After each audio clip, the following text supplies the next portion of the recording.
جسم کے بال دھلنا ضروری ہے ورنہ غسل نہیں اترے گا۔ یہ غسل جنابت کے لیے کہہ رہا ہوں، جو شادی شدہ ہے، جنہوں نے ہم بستری کی ہے، صحبت کی ہے، اب ان کا غسل ان پر جو واجب ہو گیا ہے، یہ شادی نہیں کی ہے، احتلام ہے، ہو گیا ہے، ناپاکی کی حالت میں ہو گیا ہے وہ، تو اس کے لیے بھی غسل واجب ہو جاتا ہے، اور وہ غسل جنابت جب تک نہیں کرتا تب تک گھر میں رحمت کے فرشتے نہیں آتے۔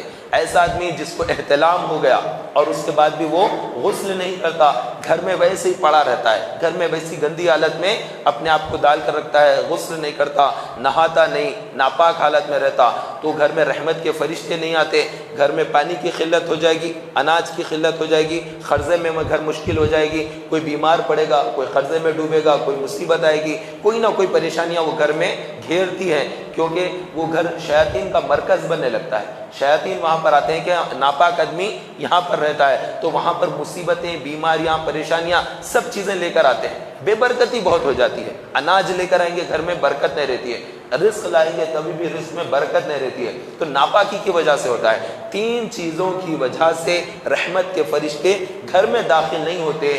ایک، جس گھر میں ناپاک آدمی رہتا ہے، جنبی رہتا ہے، چاہے مرد ہو چاہے عورت ہو، ناپاک حالت میں، ویسی حالت میں پڑی ہوئی ہے، مرد ہے ویسی حالت میں ہے، گھر میں رحمت کے فرشتے نہیں آتے۔ جس گھر میں کتا ہوتا ہے اس گھر میں رحمت کے فرشتے نہیں آتے، اور جس گھر میں تصویر فریم کرا کے لگا دیتے ہیں، تصویر لگا دیتے ہیں گھروں کے اندر، اس گھر میں رحمت کے فرشتے نہیں آتے۔ جائز نہیں ہے کہ گھروں کے اندر جاندار کی تصویر لگائے۔ ہاں ایسی تصویر ہے، مکے کی تصویر ہے، مدینے کی تصویر ہے، اس میں کوئی بری بات نہیں، اچھی بات ہے، الحمدللہ تعالیٰ روحانیت پیدا ہوتی ہے۔ ایسے اگر جھاڑ وغیرہ کی فوٹو ہے، پہاڑ کی فوٹو ہے، اس میں بھی کوئی حرج نہیں ہے، کوئی گناہ نہیں ہے، کیونکہ جاندار کی تصویر نہیں ہے۔ انسان کی تصویر، شیر، ببر، چیتا، مچھلی یا کوئی اور جاندار کی تصویر، یہ منع کیا گیا کہ تم جاندار کی تصویریں گھر میں نہ لگاؤ۔ تو بعض نے دیوان خانے کو اپنا خوبصورت بنانے کے لیے، کوئی آئے گا تو دیکھے گا تو اچھا دیوان خانہ ہے، تو بڑے بڑے اتنے بڑے بڑے بلو کلر کے، لال کلر کے فوٹوز ملتے ہیں 40-50 روپے میں، وہ لا کر گھر میں لگا دیتے ہیں، اس کے اوپر تصویریں ہوتی ہیں۔ نہ، یہ نہ کریں آپ، یہ گناہ کا کام ہے۔ تصویریں اپنے گھر میں ہرگز نہ لٹکائیں، بلکہ اپنے گھر سے اس کو نکال دیں، اور اگر آپ کسی کے گھر میں جائیں اور دیکھیں اس طرح سے ہے تو آپ اس پر سختی سے نہ منع کریں، اس کو منع کرنا سختی سے منع کہ آپ تیز اس کو انسلٹ کرتے ہوئے اس کو بولنا کہ یہ لگائے، حرام ہے، گناہ ہے، ایسا نہیں، یہ اچھا نہیں ہے، آپ اس کی جگہ مدینے کی تصویر لگائیے۔ آپ نرمی سے بات کیجیے، آپ محبت کے ساتھ اس کو سمجھائیے کہ نرمی کے ساتھ جو کام ہوتا ہے وہ ہو جاتا ہے، سختی کے ساتھ کام بنتے نہیں، کام بگڑ جاتے ہیں، سامنے والے کو ضد پیدا ہو جاتی ہے کہ یہ ہماری انسلٹ کر رہا تھا، چلو ہم بھی اس کی بات نہیں سنتے، شیطان اس کو برگلائے گا اور بے عمل بنا دے گا۔ تو نرمی کے ساتھ لوگوں کو غلط کام پر سمجھانا چاہیے۔ بعض لوگ ہاتھوں میں کڑے پہن کے رہتے، جاہل رہتے، سمجھائے نہیں رہتے، ان کو تعلیم نہیں دیتے ماں باپ، اس کی وجہ سے کیا ہے، وہ لوہے کے کڑے، تانبے کا کڑا اس طرح سے پہن لیتے ہیں، اور وہ اس طرح سے اپنا ہاتھ دکھاتے ہیں کہ مطلب میں مار سکتا ہوں، ہاتھ میں ایسا مارا تو دانت ٹوٹ جائیں گے، ایسا ایسا کچھ ذہنوں میں رہتا ہے، تو وہ کڑا پہنتے۔ تو ایسا کڑا پہننا جائز نہیں ہے، کڑا پہننا یا کچھ چین وغیرہ ہاتھ میں ڈالنا یہ جائز نہیں ہے، تو گناہ ہے اس کے لیے اس طرح کی چیزیں پہنتا ہے۔ یا پھر انگوٹھی پہنتا ہے تو انگوٹھیاں 4-4 انگوٹھیاں پہن لیتے ہیں، یہ جہالت کا کام ہے، نہیں، یہ 2-2 3-3 4-4 انگوٹھیاں نہیں، بعض نے چھلے پہن لیتے ہیں، چھلا پہنتے ہیں، چھلا اور انگوٹھی میں فرق ہوتا ہے۔ انگوٹھی کا مطلب ہوتا ہے جس کے اندر پتھر ہو، جس کے اندر کنکر ہو، پتھر ہو، نگ ہو، اس کو انگوٹھی کہتے ہیں۔ اب چاہے پتھر فیروزہ ہو، عقیق ہو، سلیمانی ہو، کوئی بھی پتھر ہو، درست ہے، آپ پتھر والا پہن سکتے ہیں۔ اللہ کے نبی علیہ الصلوۃ والسلام نے جو انگوٹھی پہنی وہ عقیق تھا، اس کے اندر کا جو پتھر تھا وہ عقیق تھا، اور حضرت علی رضی اللہ تعالیٰ عنہ نے جو انگوٹھی پہنی اس کے اندر کا جو پتھر تھا وہ سلیمانی تھا، اور بعض روایتوں میں رسول پاک صلی اللہ علیہ وسلم نے فیروزہ پہنا ہے یا یمنی عقیق پہنا ہے، تو اس طرح کا جو پتھر ہوتا ہے وہ اگر پہنتے ہیں تو ٹھیک ہے، لیکن کوئی انگوٹھی نہیں ہے بلکہ ایسی چھلا ہے، چھلا جس کے اندر پتھر وغیرہ کچھ بھی نہیں رہتا، خالی رنگ رہتا، وہ خالی رنگ رہتا، وہ پہن لیتے، وہ جائز نہیں ہے۔ اس طرح سے رنگ جو پہن لیتے غلط ہے، وہ نہیں پہننا چاہیے۔ اب پھر ان کو روکیں گے تو پتہ ہے کیا کہتے ہیں، یہ اجمیر کا چھلا ہے بھائی، ارے اجمیر کا چھلا ہو، بریلی کا چھلا ہو، دلی کا چھلا ہو، ہم تو مدینے والے آقا کے غلام ہیں، وہ بھی مدینے کے آقا کے غلام ہیں، سب کے سب مدنی آقا کے غلام ہیں، تو شریعت تو مدینے والے آقا کی چلے گی۔ آپ اجمیر کا چھلا تو کیا غریب نواز نے آپ کو کہا کہ یہ پہن لو، ارے وہ آپ کو حوالہ بنا دے رہا ہے، بیوقوف بنا کر آپ کو وہ بیچ رہا ہے، مدینے کا یہ اجمیر کا چھلا اجمیر کا چھلا، نہیں، ایسا نہیں. آپ نے جو پہننا ہے وہ سنت کے مطابق اگر پہننا ہے. اور لوہے کی انگوٹھی نہیں پہن سکتے. ایک شخص نبی پاک صلی اللہ علیہ وسلم کی بارگاہ میں آیا، لوہے کی انگوٹھی پہن کر آیا. نبی پاک صلی اللہ علیہ وسلم کی بارگاہ میں لوہے کی انگوٹھی پہن کر آیا. اللہ کے نبی علیہ الصلوۃ والسلام نے ارشاد فرمایا کیا بات ہے، میں تیرے پاس سے جہنمیوں کی بو آتی ہے تیرے پاس. اس نے انگوٹھی نکالی پھینک دی. پھر دوسری انگوٹھی بنا کے لایا، تانبے کی یا پتل کی تھی، وہ پہن لے کے آیا دوسرے دن. اللہ کے نبی علیہ الصلوۃ والسلام نے فرمایا کیا بات ہے، تیرے پاس سے مورتیوں کی بو آ رہی. مورتیاں ہوتے ہیں نا، آئیڈل مورتیاں جو بنا کے رکھتے ہیں پوجا پاٹ کے لیے، تو پیتل تانبے کی زیادہ تر بناتے شاید، تو اس وجہ سے تیرے پاس سے مورتیوں کی بو آ رہی. اٹھا کے وہ بھی پھینک دیا. پھر سونے کی پہن گیا، فرمایا کہ یہ حرام ہے سونے کی پہننا، وہ بھی نکال کر پھینک دیا. اس کے عبداللہ رسول اللہ کون سی انگوٹھی پہنوں؟ تو اللہ کے نبی علیہ الصلوۃ والسلام نے ارشاد فرمایا چاندی کی انگوٹھی پہن. تو چاندی کی انگوٹھی پہننے کی شریعت نے اجازت دی ہے. 4.5 ماسا کہتے ہیں، تو گرام کے حساب سے دیکھتے ہیں تو تقریباً 7-8 گرام کے درمیان میں ہوتا ہے. وہ میکسیمم 8 گرام کے اندر ہی ہوتا ہے وہ، کیونکہ یہ گرام کا جو وزن ہوتا ہے وہ پیمانہ الگ ہے. ماسا جو بولتے ہیں وہ پرانا پیمانہ ہے، ابھی بدل گیا ہے. جیسے میل بولتے تھے، اب کلومیٹر بول رہے ہیں.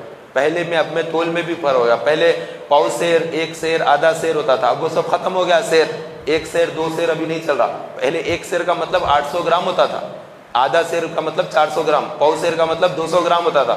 اب نئے بچوں کو کچھ بھی نہیں معلوم سیر وغیرہ کا کیا ہے، ان لوگوں کو صرف کلو معلوم ہے. پاؤ کلو کا مطلب 250 کلو گرام ہو جاتا ہے، آدھا کلو کا مطلب 500 kg، اور 1 کلو کا مطلب 1000 کلو گرام. یہ چیز اب نئی چل پڑی ہے. اور کلومیٹر راستے بھی ایسے ہی ہو گئے، 500 کلومیٹر، 600 کلومیٹر. دلی کتنا ہے 1400 کلومیٹر. اب ہر کوئی کلومیٹر میں ہی ماپتا ہے. پہلے میل کے اندر ماپا کرتے تھے. تو گرام کے اندر، میل کے اندر، یہ تمام جو چیزیں ہیں تبدیل وقت کے ساتھ ساتھ یہ بدل گیا ہے. انگلش سسٹم بہت کچھ اس کے اندر آ گیا ہے. بہرحال چاندی کی انگوٹھی پہننے کی شریعت نے اجازت دی ہے. تو آپ اگر یہاں وہاں کی انگوٹھی کے نام پر چھلے پہنتے ہیں تو وہ بھی غلط ہے. اور بعض گلے میں لاکٹ ڈال لیتے ہیں، گلے میں لاکٹ ڈالتے ہیں. کسی کے گلے میں لوہے کا لاکٹ رہتا اور شائننگ کیا ہوا رہتا، اسٹیل کا، وہ مل جاتے 25-50 روپے میں، وہ ڈال لیتا بیچارہ. اس کو معلومات نہیں ہے، وہ مدرسہ نہیں گیا ہوا ہے، وہ اسلامی تعلیم حاصل نہیں کیا. چونکہ جہالت کا ٹھپا ہو، جب اسٹیمپ پڑ جاتا ہے نا جہالت کا، تو اس کو دیکھ کے گلے کے اندر ڈال لیتا ہے اس طرح سے. ہم علانیہ پہچانے جاتا ہے یہ بیچارہ مدرسہ نہیں پڑھا، دینیات سے بالکل دور ہے، اسلامی تعلیم نہیں ہے، اس کو قرآن بھی شاید نہیں سکھا اس کے ماں باپ، اور یہ اس طرح سے گلے میں لاکٹ ڈال لے کے پھر رہا ہے. اور وہ لاکٹ کے اندر کچھ بھی چاند اترا ہوا رہتا، ستارہ اتارا ہوا رہتا، کچھ بھی. بہرحال وہ دین سمجھتا ہے، اس کو چاند لگا کر گلے میں دین سمجھ کے پھر رہا ہوتا ہے. اب اس کو کون سمجھائے کہ یہ چیز غلط ہے؟ تو ایسا نہیں کریں. بعض تو اجمیر کی درگاہ کی فوٹو لگا لیتے ہیں، 1 انچ 2 انچ کا وہ درگاہ کا وہ رہتا، گلے میں لوہے کی لاکٹ. اب اس کو بولیں گے تو وہ سمجھتا سب سے بڑا دیندار میں ہوں، میں تو پورا گلے میں اجمیر کی فوٹو لٹکا کے پھر رہا ہوں. اب کیا بتائیں گے؟ تو جہالت کی وجہ سے ایسا کرتے ہیں، علم نہیں ہونے کی وجہ سے ایسا کرتے ہیں. ان کو نرمی سے سمجھانا چاہیے، محبت سے سمجھانا چاہیے. ہم الحمدللہ عز و جل اجمیر کی بارگاہ کی حاضری دیے ہیں، اور بار بار دیے ہیں، اور ہمارے کام بھی بنتے ہیں، وہاں پر دعائیں قبول ہوتی ہے. اعلیٰ حضرت امام احمد رضا فاضل بریلوی رحمۃ اللہ تعالیٰ علیہ، جو امام اہل سنت ہے، انہوں نے اپنے فتاوی رضویہ شریف میں لکھا ہندوستان میں جن مقامات پر دعائیں قبول ہوتی ہے اس میں سے ایک جگہ اجمیر معلیٰ، جہاں پر دعائیں رد نہیں ہوتی، اللہ تعالیٰ دعائیں قبول کرتا ہے. تو اہل اللہ جو ہوتے ہیں وہ اپنے لیے نہیں جیتے ہیں، وہ اللہ کے لیے جیتے ہیں، اللہ کے لیے مرتے ہیں، وہ اللہ کے لیے کھاتے ہیں، وہ اللہ کے لیے پہنتے ہیں، اللہ کے لیے سوتے ہیں. ان کا جاگنا سونا سب کچھ اللہ کے لیے ہوتا ہے. وہ فنا فی اللہ کے اعلیٰ منصب پر فائز ہوتے ہیں. اس وجہ سے اللہ تبارک و تعالیٰ ان سے محبت کرتا ہے کہ وہ اللہ سے محبت کرتے ہیں. تو جو اللہ سے محبت کرتا ہے، اللہ کی محبت میں جو مارا جاتا ہے، تو ان کا مقام اور مرتبہ جدا ہو جاتا ہے. تو ہم جس طرح سے لوگوں کو وہاں پر دیکھتے ہیں، درگاہ پر اجمیر کی جن لوگوں کو ہم وہاں پر دیکھتے ہیں، تو ان لوگوں سے قیاس نہیں لگا سکتے. وہ اہل اللہ کا مقام جدا ہے بالکل. وہ اولیاء اکرام جو مزارات میں ہیں ان کا مقام بہت بلند ہے. وہاں پر بیٹھے ہوئے وہ تو بہت سے 420 ٹائپ کے لوگ رہتے ہیں. وہ آدمی سے مال چھیننے کے لیے بیٹھے رہتے ہیں، چادر چڑھانے کے بھی پیسے دو، پھول چڑھانا ہے تو اتنے پیسے دو، بہت زیادہ مطلب تکلیف دیتے ہیں. میں نے تو ایک مرتبہ حضرت نظام الدین اولیاء رحمۃ اللہ تعالیٰ کی بارگاہ میں حاضری دیا، تو دہلی کے اندر، تو وہاں پر ایک بوڑھی تھی، ہندو عورت تھی، وہ ضعیف عورت. تو وہ آئی اور آ کر وہاں پر درگاہ کے پاس کھڑی. تو وہاں کی درگاہ کا جو مجاور ہے، وہ نظام الدین اولیاء رحمۃ اللہ علیہ کی درگاہ کا مجاور، وہ فل انگوٹھیاں پہنا ہوا تھا، 4 6 انگوٹھیاں پہنا ہوا ہے، گلے میں مالا ہوئے ڈالے کے، بہت دیندار اس طرح سے بنا ہوا ہے. اور آیا اور آ کر سب سے لاؤ پیسے دو.